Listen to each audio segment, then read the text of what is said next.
para sahabat Rasulullah ketika terjadi musim kemarau yang sangat panjang.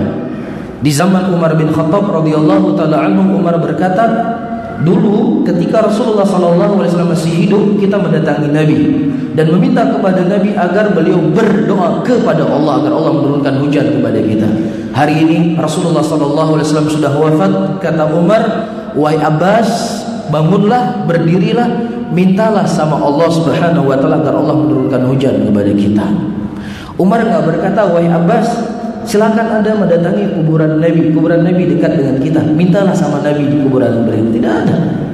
Tapi beliau berkata, mintalah sama Allah Subhanahu wa taala agar Allah menurunkan hujan kepada kita. Begitu juga para sahabat. Ketika Rasulullah SAW masih hidup, mereka tidak pernah mengatakan, ya Rasulullah, masukkan saya ke dalam surga ya Rasulullah. Enggak pernah. Iya, mereka mengatakan ketika Rasulullah mengkhabarkan ada 70.000 orang yang masuk surga tanpa adab dan tanpa hisab.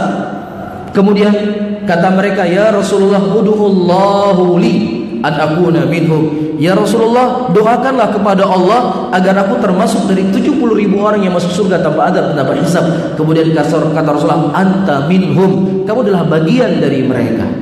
Ini Rasulullah masih hidup. Gak ada mereka mengatakan, ya Rasulullah, selamatkan kami dari neraka. Ya Rasulullah, masukkan saya ke dalam surga. Gak ada. Tapi mereka mengatakan, ya Rasulullah, ud'ullahu li, mintalah sama Allah agar saya termasuk dari 70.000 orang yang masuk surga tanpa adab dan tanpa hisab. Apakah salah saudara-saudara kaum muslimin kita mengajak muslimin untuk dakwah seperti ini? Apakah salah kita?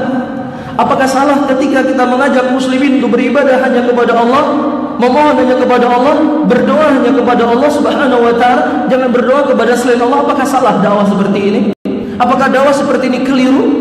Adapun para ulama orang saleh, kita ikuti jalan mereka, kita koleksi kitabnya, kita dengarkan nasihat-nasihat mereka, bukan kita meminta dan berdoa kepada mereka. Kita berdoa hanya kepada Allah. Demikianlah diajarkan oleh Nabi SAW kepada Abdullah ibn Abbas, ya bunai, idza sa'alta fas'alillah wa idza sta'ta fasta'in billah. Wahai anak kecil, apabila engkau minta, mintalah sama Allah. Apabila engkau mohon pertolongan, mintalah pertolongan kepada Allah Subhanahu wa taala. Apa salahnya saudara-saudara kaum muslimin kita membawa hadis-hadis Rasulullah, membawa ayat-ayat Al-Qur'an, mengajak muslimin untuk beribadah kepada Sang Pencipta, Allahu Rabbul Alamin.